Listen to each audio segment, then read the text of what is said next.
Okay, let's talk about our product. What are we selling? When you're a recruiter, if you own a staffing business, it's a person, it's a human being. That's our candidates, that's our inventory on the shelf that we are essentially making money off when our clients give us a job order. So with that comes a pretty tricky situation. You see, we don't deal with widgets. We're not making a piece of machinery or a tool. We can't program this to work right every single time that we send it out to our customers. We're dealing with human beings. They've got emotions, they've got feelings, things that we can't control. However, there is a psychology behind getting these candidates to commit to your job order, and that's the key. There's really nothing else we can do to guarantee that a person is going to follow through in your interview process with your client. If your candidate is going to start, that day, that assigned day of when your client wants them to start. So this is the closest thing that I know and what's worked for me over the past 25 years to make sure that your candidate's going to stick and they're going to follow through with the job and be loyal and committed to this. It's called the art of lockdown.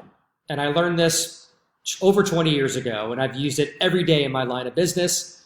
I've taught every new recruiter that I brought into my multiple staffing companies. And if you can perfect this as a recruiter, you're going to make a lot of money and save a lot of headaches and frustration. Okay, it's not a perfect science, don't get me wrong. Again, it's an intangible product, so you can't control every scenario every time. But this theory, the art of lockdown, will certainly help you minimize your losses with candidates. Right? So let's go through it. When you screen a candidate for a particular job, there's a series of questions that you go through, right? It's the obvious. Where are you working right now? If you're not working, why? Where did you work last? Tell me exactly what you did on a daily basis. Walk me through it. Help me understand, right? You want to get a really good understanding of what their skill set is. And more importantly, all your client really cares about is what their most recent background is. Like, what are you doing now? Or what have you done the past year, 2 years, 6 months? If the candidate starts talking about things they did 5 years ago, or they go back to 1985, that doesn't matter. Like, cut them off, okay, in a polite, respectful way, because time is money. And you got to get through these screenings with your candidates because your client is waiting for the right candidate, and you don't want to lose this rec to your competition, all right? So, again, that takes time to develop, but you're in control of this phone call at all times. Don't ever let the candidate get you off your path. If they do, you want to get back on the path. The goal is to find out what they know most recently, why they don't like what they're doing right now, why they've been unemployed for 6 months or 2 months or a month. Find those things out, okay? Find out what they want to make and pay.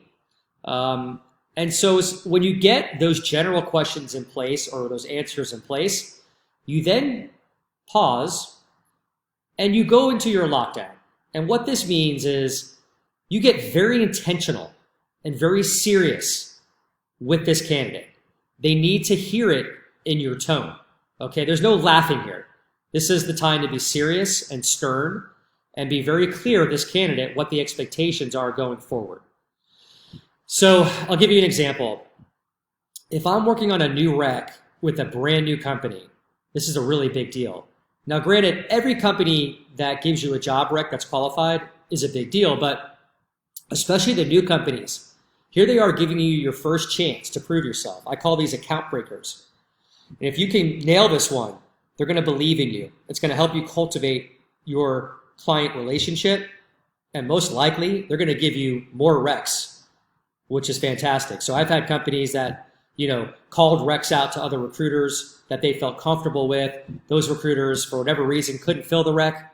Maybe they were on vacation. Maybe they got complacent. Who knows?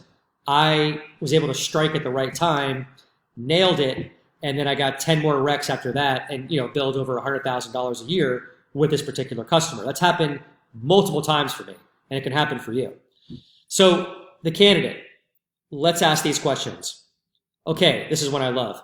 So tell me, Mr. Candidate or Mrs. Candidate, on a scale from 1 to 10, 10 being the most serious, how serious are you about leaving your job right now and starting this new offer or this new job opportunity that I just reviewed with you? And be quiet. Let them answer. Awkward silence is fine. And if they give you anything less than a 10, you need to dig. You need to find out what's going on. Nines aren't so bad. 9 shows me that they're really serious, but I often get answers like, maybe a 7. All right, no. So response would be, okay, well, why a 7? How come not a 10? Let them answer. They might say things like, well, I'm really not unhappy where I am right now, but if something better came along, I might think about doing it.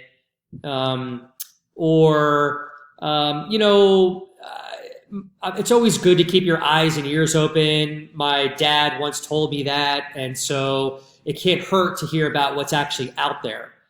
All right, those are responses that you don't want to hear. Actually, you do want to hear them because it's going to save a lot of your time and effort. So when I hear that, I say, hey, look, I really respect your answer, but I got to tell you, I'm looking for 10s right now. I can't submit a candidate to my client, my brand new client, unless you're a 10 on that scale. And I hope you understand that. All due respect to you. So why don't you kind of work through this? And when you're a 10, when you're 100% serious about making a move from your existing job, I want to know about it. And then you and I are going to work together and I'll find you something. Okay. Typically you will get the answer, yeah, you're right. I appreciate that. I'm really happy that we got in touch today. This is good for proactive reasons. And that's great. Hey, look, we're going to put you in our database. I'm going to stay in touch with you. If anything should change on your side, please let me know. And you'll hear from me, every 2 weeks or so. And we'll go from there. Have a great day. Done. Okay. So that's a good example of a lockdown. Another lockdown question might be, all right, so my client is looking for you to start work in 2 weeks on, May 12th. How does that date look for you? It looks great. I can do it. Fantastic. All right, so tell me something. What's going on in your life right now? Well, what do you mean by that? What I mean is, are you in school? Are you taking classes at night? Okay. Do you have any vacation lined up? Right? You got to get them thinking. They're not going to tell you these things, okay, because they're excited that you're calling them. You're a recruiter with an opportunity for them, and their emotions get in the way of logic. And it's your responsibility to be a psychologist right now and dig this out of their head, all right? And I will tell you, over 75% of the time, I uncover something with those 2 questions. They'll say, actually, I'm taking night classes right now, or I'm thinking about doing that. I'm thinking about going back to school. Okay, hey, that's great. I have no problem with that. But how is that going to affect this full-time role that we have for you? When would those classes start? Would it require you to leave work early? How committed are you going to be to this full-time job that we have for you? Or, we do have vacation lined up. We're going to Hawaii. We've had a plan for the past 5 years. My wife and I are so excited about it. And we're leaving next month. Okay, fair enough. Thank you so much for sharing that with me. So what I'm going to do is I'm going to share that with my client. And that's the best thing you can do, recruiters. Get out in front of those situations. Be proactive. If this candidate is worth the squeeze, if they're a good enough candidate in your mind, and you've gone through your checklist and your lockdown, and you're going to submit them over, you want to pick up the phone, call your client, sell your candidate over the phone before you submit that resume, and explain the different objections or whatever it may be, the challenges to your client. Mr. Client, I want to let you know that Johnny has had a vacation lined up in Hawaii for the past 5 years. I was really appreciative that he let me know that up front. Is that going to pose a problem for you if you hire him in 2 weeks and they leave for a week, a month from now, or 2 months from now? Okay. Typically, 90% of the time, if not higher percentage, the client's going to say, I can work with that. It's not a problem. Thank you for letting me know.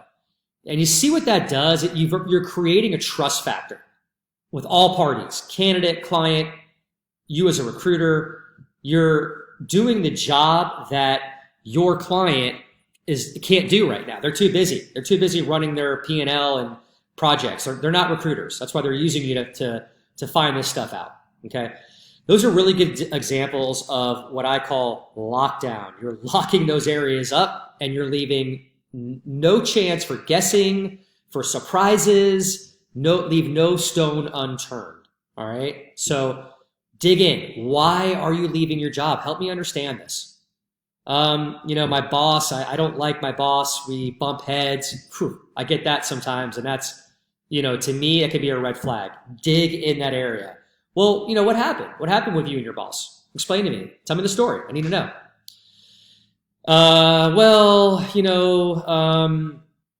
I haven't seen my kids in a long time, and I've been working long hours, and I wanted some time off, and I wasn't able to get it, so it really upset me. Okay, so that tells me that this candidate might be burnt out, and they may be lacking family time. So if they're going to go into a new role with me, where I'm going to need their commitment and full-time responsibilities, that's an area that I want to question right now. And it's okay. Hey, Mr. Candidate, look, if you need some time to clear your head, family time is number one in my book. Take it. Take some time off. Recharge your batteries and let me know when you're ready. I'm not going anywhere. You're a great candidate. I want to work with you. A lot of my customers could certainly use your skill set. But when you're ready, when you feel 100% committed, when you're a 10 out of 10 on that scale that I asked you about, when you're serious about making this move, that's when I want to talk to you, because that's when I know that I can help you. So those are some really good examples of lockdown questions. And this will substantially help you retain that candidate through the interview process, even onto onboarding when they start. Another question I ask is, a great question to ask that you must ask is, Mr. Candidate, tell me what's going on in your world right now. What is going on in your life? Do you have any job offers pending? Have you interviewed recently? And if you have, how far are you in that interview process? Always ask that question. They're not going to tell you. They're not going to share that information with you. And why do you want to ask that? You want to know what the temperature of this candidate is. Are they just getting their feelers out there? Are they using you to find a better offer? Okay, this is what happens. Unfortunately, in recruiting, when you're wearing your recruiter hat, you can't. I hate to say this, but you can't really trust anybody. Okay, it's tough. You got to have thick skin. But again, you're the psychologist here, and you have to uncover these objections. All right. So, oh yeah, hey Russ, I interviewed with a company 3 weeks ago. It looks really good. Oh, great. Well, how far are you in that process? Well, I'm going on to my third and final interview, and oh, that's really exciting. So do you think you're going to get the job? And they might tell you, I've got a really good feeling they will. Okay. Appreciate you sharing that with me. Hey, look, I want you to see that through and see how that works out for you before I continue forward with our process. And the reason why, Mr. Candidate, once I submit your resume, once I email your resume over to my client, they have an expectation of us that you're ready to start working if they like you and if you pass the interview test. So I can't afford for you to not move forward in this process. I have to protect my client's time, your time, and my time. And respectfully, I hope you understand that. So when you're ready to move forward 100% with our opportunity, with nothing else in the background, I'd love to work with you. All right?